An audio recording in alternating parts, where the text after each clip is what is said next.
USec, maraming nagtatanong, bakit ngayon na may pandemya pa, ay pilit nating isinusulong itong Anti-Terrorism Bill? My understanding, Sec, is itong batas na ito, itong bill na ito ay matagal nang nakabinbin sa Kongreso. I think for over a decade. This is actually an amendment doon sa ating existing na terrorism law as well as yung Terrorist Financing Act. No? So this is an improvement over an existing legislation.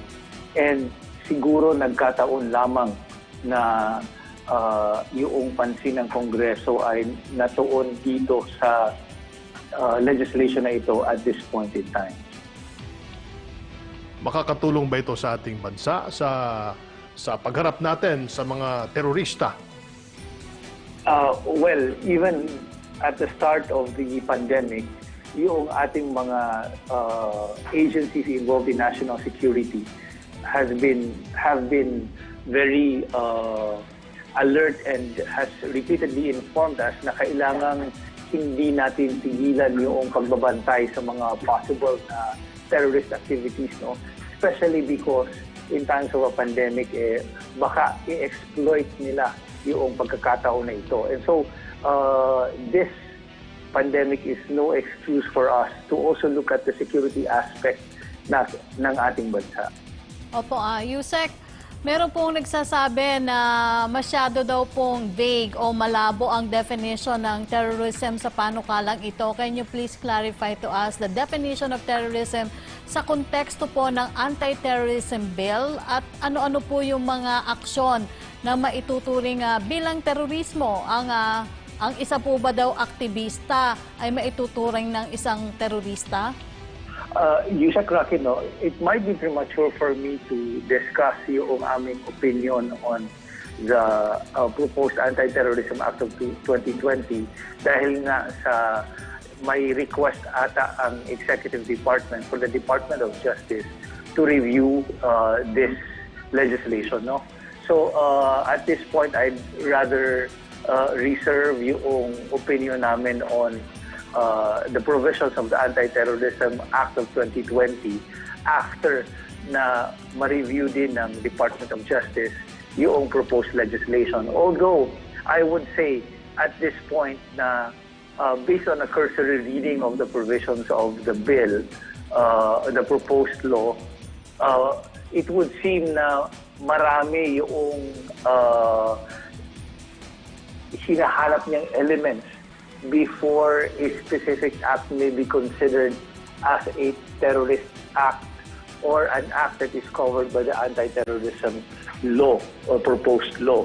And so, I would just probably, to answer that question, bring attention to one of the provisions of the law which says na hindi niya, in essence, pinipigilan yung dissent, yung opposition, yung criticism against the government.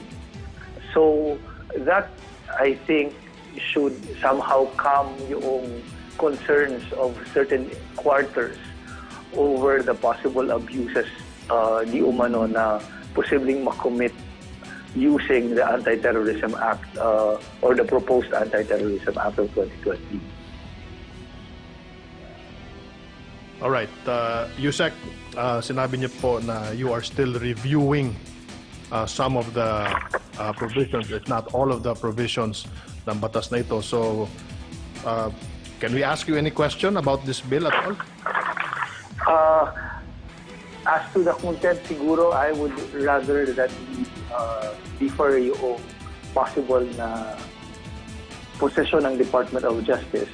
Because as a matter of course, no, once a bill is enrolled, once a proposed legislation is approved by both houses of Congress, normally naman the Office of the President would ask yung agencies involved to comment on a proposed legislation para din sa use ng Office of the President.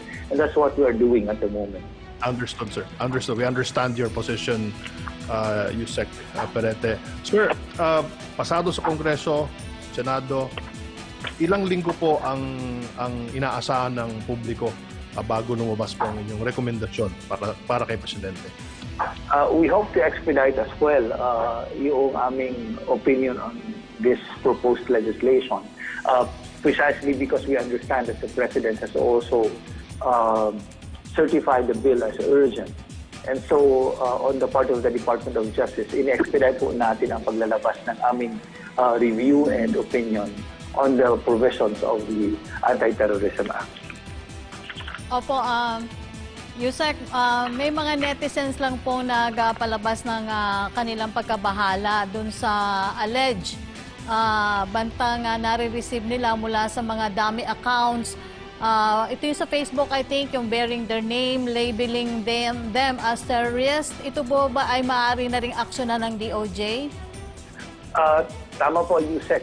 In fact, I think about yesterday, si Secretary Guevara has ordered our Office of Cybercrime to look into the matter. And as of 10 o'clock last night, over 100 accounts, dummy accounts, have already been reported to the Office of Cybercrime and DOJ. Ito naman ay ating pinagbigay alam sa Facebook para ito ay i-take down, but more importantly, para ma-preserve yung data, whether we are talking about subscriber data, traffic data, or content data ng mga account na ito. No?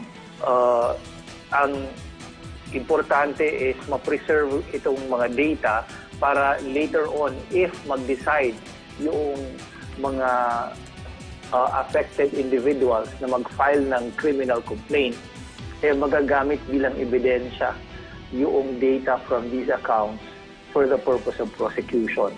As we all know, yung computer-related identity theft is a crime which is defined and punished by RA 10175, yung ating Cybercrime Prevention Act.